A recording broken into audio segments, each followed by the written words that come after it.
누가복음 12장 35절에서 48절까지입니다.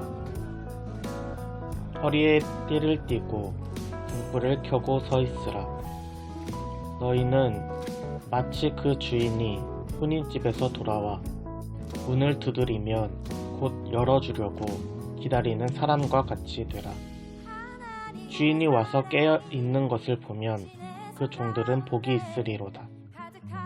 내가 진실로 너희에게 이르노니 주인이 띠를 띠고 그 종들을 자리에 앉히고 나와 수종들리라.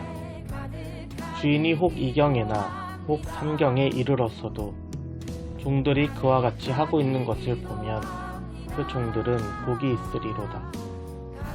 너희도 아는 바니 집 주인이 만일 도둑이 어느 때에 이를 줄 알았더라면 그 집을 뚫지 못하게 하였으리라.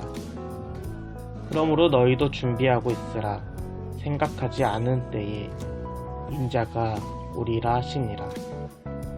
베드로가 여짜오되 주께서 이 비유를 우리에게 하심이니이까 모든 사람에게 하심이니이까. 주께서 이르되 지혜 있고 진실한 청지기가 되어 주인에게 그 집 종들을 맡아 때를 따라 양식을 나누어 줄 자가 누구냐. 주인이 이를 때에 그 종이 그렇게 하는 것을 보면 그 종은 복이 있으리로다. 내가 참으로 너희에게 이르노니 주인이 그 모든 소유를 그에게 맡기리라. 만일 그 종이 마음에 생각하기를 주인이 더디오리라 하여 남녀 종들을 때리며 먹고 마시며 취하게 되면 생각하지 않는 날 알지 못하는 시각에 그 종의 주인이 이르러 엄히 때리고 신실하지 아니한 자의 받는 벌에 처하리니 주인의 뜻을 알고도 준비하지 아니하고 그 뜻대로 행하지 아니한 종은 많이 맞을 것이요 알지 못하고 맞을 일을 행한 종은 적게 맞으리라. 무릇 많이 받은 자에게는 많이 요구할 것이요 많이 맡은 자에게는 많이 달라 할 것이니라. 아멘.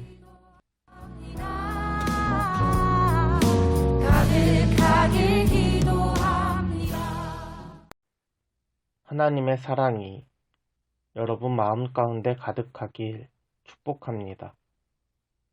오늘 말씀은 허리에 띠를 띠고 등불을 켜고 있으라 라고 시작합니다. 이것이 무슨 말인가? 36절에 보면 주인이 혼인잔치를 위해 먼 길을 떠납니다. 당시 결혼식은 하루아침에 끝나지 않고 또 결혼식을 하려면 며칠을 걸어가는 경우도 있습니다. 즉 언제 올지도 모르는 주인을 위해 종들은 매일 허리띠를 메고 등불을 들어 밤낮으로 기다리고 있는 것입니다. 그리스도인들에게 가장 바라는 소망이 있다면 그것은 다시 오실 예수님입니다. 예수님이 언제 오실지 우리는 알 수 없습니다. 그것은 오직 하나님만 알고 있을 뿐입니다. 그러나 중요한 것은 언제 오시는가가 아니라 다시 오실 주님을 기다리는 우리의 자세가 어떠한가입니다. 언제 올지 모르는 주인을 기다리는 종과 같이 우리는 깨어 주님을 기다려야 합니다. 깨어 주님을 기다리는 자가 복이 있음을 우리는 기억해야 합니다. 오늘 본문 37절과 38절입니다.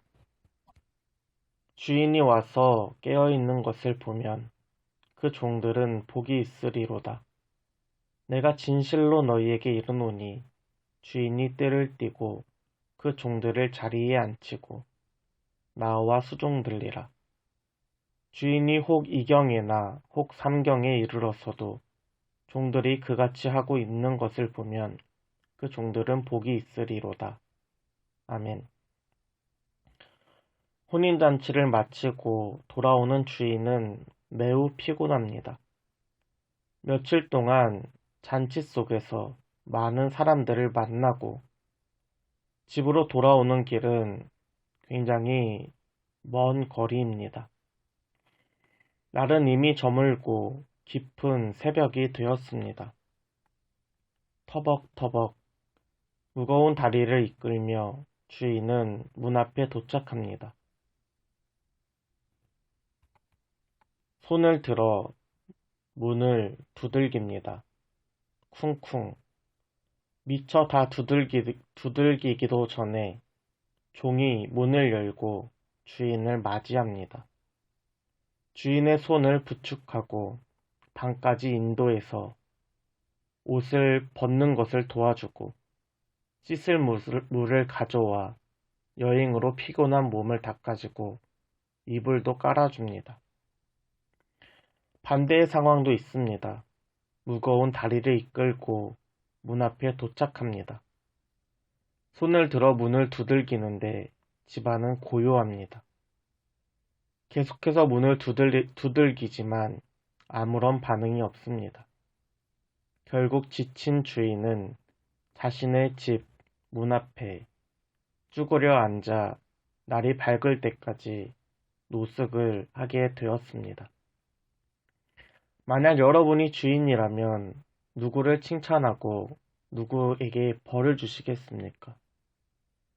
주인을 기다리지 않고 잠든 종들을 당장 끌어내어 매질을 하고 쫓아내는 것이 당연합니다. 반대로 늦은 새벽까지 주인을 기다리는 종들은 더욱 사랑받을 것입니다. 37절에 보면 이제 오히려 주인이 허리에 띠를 메고 종들을 앉히고 수종 들고 있다 라고 말하고 있습니다. 주인의 섬김을 받을 정도로 사랑을 받는 종은 행복한 종입니다. 주님 안에서 이 행복한 종이 되는 여러분과 제가 되길 소원합니다.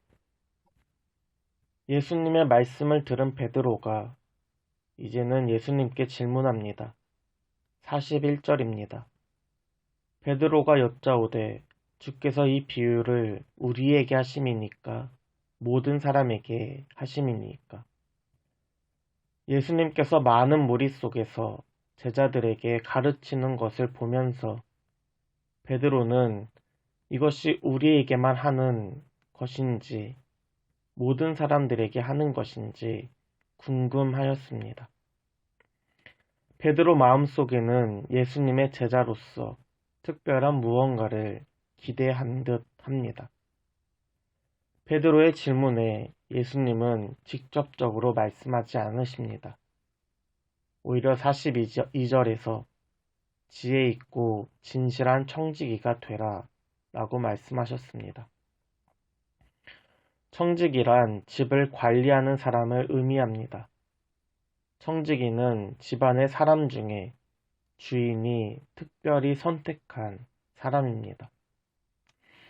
주인이 외출할 때 청지기는 주인을 대신해서 집의 재산과 종들을 관리해야 합니다. 청지기의 주된 역할은 주인의 식량을 관리하는 것입니다. 주인의 식량을 임의대로 사용하고 먹을 수 있지만 동시에 유지하고 집안에 있는 사람들에게도 적절히 배분해야 합니다. 청지기에게는 두 가지 필수 옵션이 있습니다. 지혜 있고 진실해야 합니다. 지혜가 있는 것은 슬기롭고 신중하며 사려 깊은 것을 의미합니다. 지혜로운 청지기는 분별력 있게 행동합니다. 주인이 올 때를 예측하고 집안의 사정과 주인의 마음을 헤아려야 합니다.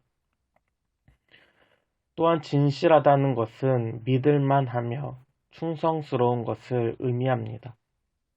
주인에 대한 변함없는 신뢰입니다. 비록 주인이 멀리 떠나서 소식도 없을지라도 반드시 돌아올 것임을 믿고 매일 허리띠를 메고 등불을 켜며 밤낮으로 기다리는 것입니다. 우리는 그리스도의 제자로 지혜 있고 진실한 청지기가 되어야 합니다. 주님의 마음으로 세상을 분별하여 다시 오실 주님을 기다리는 마음으로 깨어 있어야 합니다. 깨어 있기 위해서는 반드시 말씀 안에서 오늘 나에게 주어진 삶에 최선을 다해야 합니다. 내가 있는 가정에서, 직장에서, 학교에서, 삶의 모든 곳에서 세상의 뜻을 구별하고 하나님의 뜻을 이뤄가는 것입니다. 오늘 말씀 47절에서 48절까지입니다. 주인의 뜻을 알고도 준비하지 아니하고 그 뜻대로 행하지 아니한 종은 많이 맞을 것이요 알지 못하고 맞을 일을 행한 종은 적게 맞으리라. 무릇 많이 행하는 자에게는 많이 요구할 것이요 많이 맡은 자에게는 많이 달라 할 것이니라. 아멘. 주님의 뜻을 아는 종은 반드시 뜻대로 행해야 합니다. 내가 예수님의 제자인가, 예수님께 선택받은 제자인가는 중요하지 않습니다. 중요한 것은 내가 얼마만큼 말씀대로 살고 있는가입니다. 모르면 어쩔 수 없지만 알고도 행하지 않는 종은 더 크게 벌을 받게 될 것입니다. 우리는 구원받은 그리스도인으로서 그리고 예수님의 제자로서 말씀대로 행해야 합니다. 물론 말씀대로 살아간다는 것은 힘듭니다. 하지만 깨어있는 종은 결국 주님의 섬김을 받습니다. 주님의 섬김을 받은 종은 행복한 사람이요 복이 있는 사람입니다. 예수님께서는 이미 제자들의 발을 씻기시며 섬김의 모습을 보여주셨습니다. 아직 충성된 종이 되기도 전에 주님은 이미 우리를 섬기셨습니다.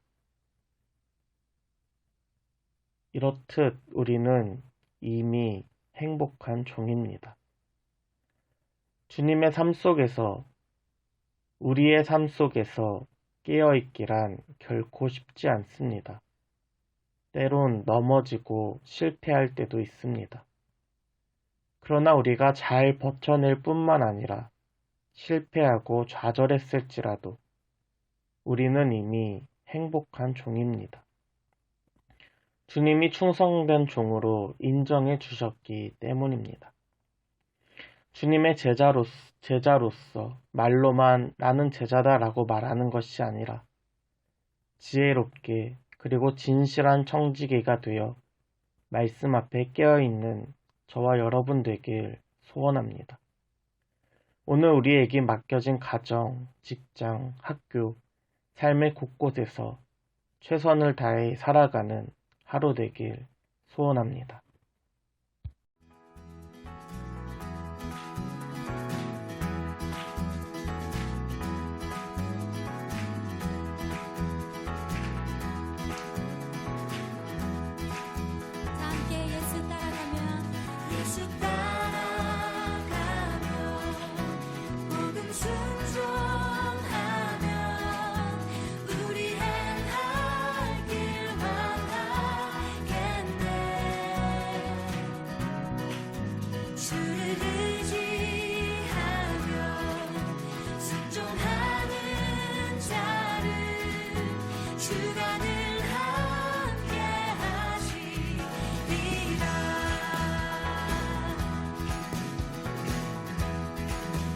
해를 당하고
순종하는 길은 예수 안에 즐겁고 복된 길이로다.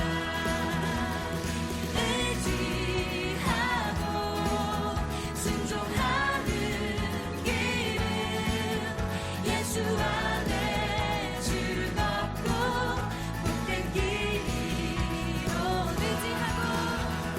의지하고 순종하는 길은 예수 안에 즐겁고 복된 길이. 우리 믿음으로 고백합시다. 의지하고 순종하는